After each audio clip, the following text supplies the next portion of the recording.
Olá pessoal, vamos agora falar um pouco sobre a base teórica dos vieses cognitivos.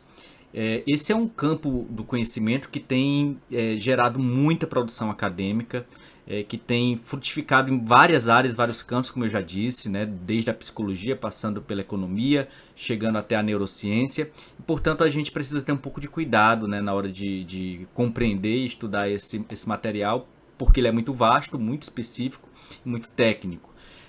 Então eu vou fazer aqui uma apresentação básica de algum material relevante que eu posso indicar como ponto de partida, mas já adiantando que o nosso foco aqui vai ser simplificar, vai ser uma apresentação apenas tentando demonstrar o básico para que depois vocês, se desejarem, possam aprofundar.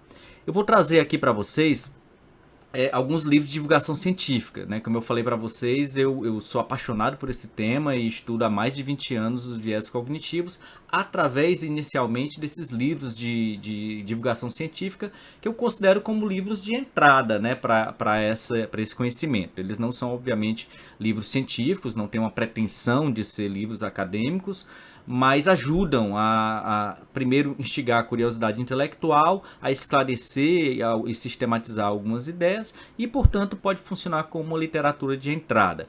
Não quero que vocês se preocupem, né, com essa quantidade de livros, porque aqui são apenas alguns que eu recomendo com mais afinco. Depois a gente vai ver que eu vou focar mais no livro do Daniel Kahneman, Pensar Depressa e Devagar, mas de qualquer modo eu vou depois passar uma relação mais ampla de livros de entrada para aqueles que desejam conhecer algumas dessas ideias de divulgação científica.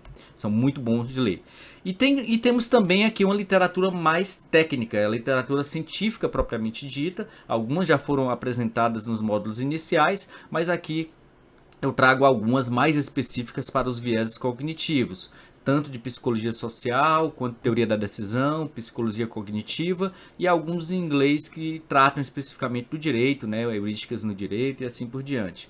Então, apenas para que vocês também tenham uma ideia de que a gente está caminhando numa área que tem muita produção já realizada e muita coisa já traduzida para o português. Eu procurei selecionar os livros acadêmicos mais importantes, recentes, né, também mais atuais, sobre esse tema aqui no Brasil. Mas como eu falei para vocês, o nosso foco principal vai ser o livro do Kahneman, né? O modelo do Kahneman. Existem várias propostas alternativas ao modelo do Kahneman, né? Inclusive para explicar as heurísticas e vieses.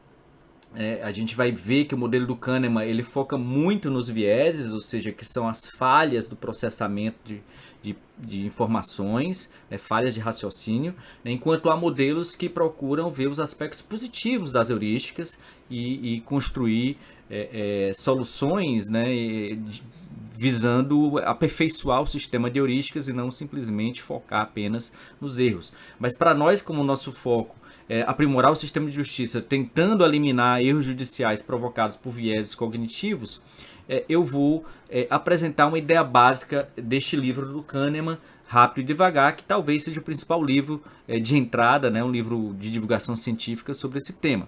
Embora este livro seja de entrada, ele também tem alguns capítulos, especificamente os últimos, que são traduções de textos acadêmicos e, portanto, tem também uma profundidade científica que vale a pena explorar. Ressaltando que Kahneman foi ganhador do Prêmio Nobel de Economia em 2012, apesar de ser psicólogo, mas ele revolucionou o campo também da economia porque as suas ideias se aplicam bastante à chamada economia comportamental. Nesse livro do Kahneman, ele apresenta dois personagens, né? Ele cria uma metáfora, né, baseada numa tradição bastante antiga de duas formas de pensar, o pensamento rápido, intuitivo e o pensamento racional, reflexivo, mais lento, né? Mas ele denomina essas duas formas de pensar de Sistema 1 e Sistema 2, que são dois personagens que ele criou, né? Não existe, né? A pretensão dele não foi dizer que uma parte do cérebro funciona na forma do Sistema 1, a outra no Sistema 2, essa não é a pretensão dele. A ideia dele é que o cérebro, nós seres humanos costumamos ter duas estratégias decisórias que variam conforme o contexto. Em alguns casos nós adotamos um modelo mais econômico e rápido, né, que é o sistema 1, né, ativamos o modelo do pensamento automático, que ele gasta menos energia, é mais frugal, né, mais simples, mais rápido, soluções práticas, e às vezes nós adotamos soluções mais reflexivas, né, mais demoradas, porque precisamos pensar. Por exemplo, se eu perguntar quanto é 2 mais 2, você rapidamente vai responder 4. Né? Se eu perguntar quanto é 37 vezes 97, você vai ter uma dificuldade para responder e vai precisar ativar um sistema de processamento de informação diferente daquele que você ativou para responder quanto é 2 mais 2. Nesse caso, você muda o seu foco do sistema 1 para o sistema 2, e o sistema 2 vai demorar mais e talvez até nem consiga chegar a alguma solução. Para que vocês consigam enxergar com mais facilidade, eu trago também outra metáfora que serve para explicar esses dois modelos de pensamento. É a metáfora desenvolvida por Joshua Green, que equipara essas duas formas de pensar a uma máquina fotográfica. A máquina fotográfica tem o modo automático de funcionamento, em que há determinadas configurações já pré-estabelecidas, e ela vai ser ativada automaticamente se você acionar o botão. Né? Se aparecer o gatilho, ela ativa aquela foto e vai funcionar bem na maioria das vezes, embora algumas vezes a foto saia desfocada. O sistema 2 é o modo manual, é aquele em que o fotógrafo vai ativar cada detalhe para a foto ficar perfeita. Né? A pessoa precisa ter tempo, precisa ter conhecimento para poder usar esse modo manual. O sistema 1 equivale ao modo automático, o sistema 2 equivale ao modo manual. O sistema 1 é mais rápido, né? Mais intuitivo, mais instintivo, funciona bem na maioria das vezes, né? A lógica dele é das heurísticas, enquanto que o sistema 2 é mais reflexivo, mais demorado, mais ponderado, mais analítico, né? E, portanto, produz soluções mais demoradas. O sistema 1 ele funciona bem muitas vezes, na maioria das vezes, né? Mas eventualmente gera falhas, né? A fotografia sai desfocada nesse caso, e aí essas falhas, quando elas são sistemáticas, nós chamamos isso de vieses. Né? Então a gente daqui a pouco vai falar a diferença de vieses e heurísticas, mas já adianto que as heurísticas são formas de pensamento baseados em determinados atalhos mentais, enquanto que os vieses são as falhas desse processamento de informação. Aqui outro exemplo ilustrativo, né? Se você deve ter um teclado aí na sua frente, mas provavelmente se você não olhar para o seu teclado, você dificilmente saberia onde estão as teclas A, M, O, R. Né, que formam a palavra amor. Né? Porém, se você pensar um pouco, ativar o sistema 2, é provável que você consiga descobrir depois de algum tempo. Curiosamente, se você estiver digitando, você consegue digitar a palavra amor sem nem olhar para o teclado. Então a gente pode dizer que quando a gente está digitando, a gente está funcionando de modo automático. Né? E, portanto, através do sistema 1, né? Na metáfora de Kahneman.